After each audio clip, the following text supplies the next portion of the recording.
रहेगा। आपको एक कहानी इसी पर बता रही हूं। माँ नहीं थी, माँ बहुत अच्छी थी, संस्कारी थी, लेकिन माँ खत्म हो गई थी। बड़ी बहन थी, बड़ी बहन की जब शादी हुई तो वो ससुराल में अपनी सासू माँ को इतना परेशान किया कि सासू माँ को एक दिन घर छोड़कर अपने मायके जाना पड़ा। वो बुजुर्ग बूढ़ी होके अपने मायके में रह रही थी।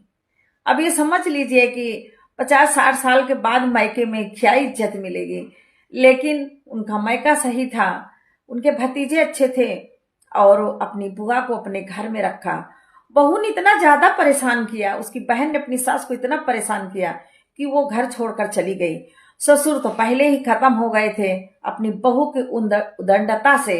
उसके शैतानी दिमाग से इतना ज्यादा वो दुखी हुए थे कि वो बर्दाश्त नहीं कर पाए, उनको अटैक पड़ा और वो खत्म हो गए।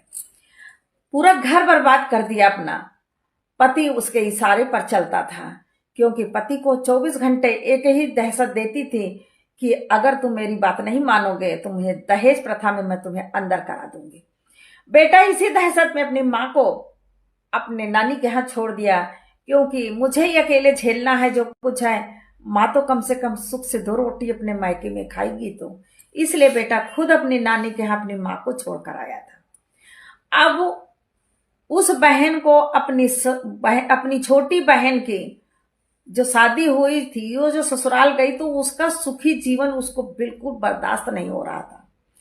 वो 24 घंटे अपनी बहन को फोन करती थी, 10-10 मिनट पे फोन करती थी और अपनी बहन को हमेशा पिंच करती रहती थी। ये जो तुम्हारे यहाँ बुढ़ी बुढ़े हैं, इनको इतना परेशान करो कि ये घर छोड़कर चले जाएं और तुम दोनों आराम से अपना जीवन बिताओ। कभी किसी त्योहार में भी समझा देती थी कि तुम इतना जिद करो कि बहनोई जी जरूर तुमको कोई सामान खरीद के ला के दें।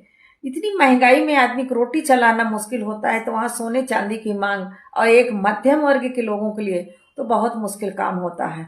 इतना ज्यादा परेशान किया अपने सास ससुर को, अपने पति को इतना ज्यादा परेशान किया। कहीं फांसी लगाने जा रही है तो कहीं आग लगाने जा रही है तो कहीं जहर खाने जा रही है। इतना ज्यादा बहन जो जो बात उसको कहती थी वो उस तरह करके अपने ससुराल वालों को वो परेशान कर रही थी। और एक दिन ऐसा हो गया कि पति परेशान होकर, उसका भी यही कहना था कि अपने माँ बाप को यहाँ से निकालो। उसने कहा मैं अपने माँ बाप को नहीं निकालूंगा, क्योंकि मैं माँ बाप का इकलौता बेटा हूँ।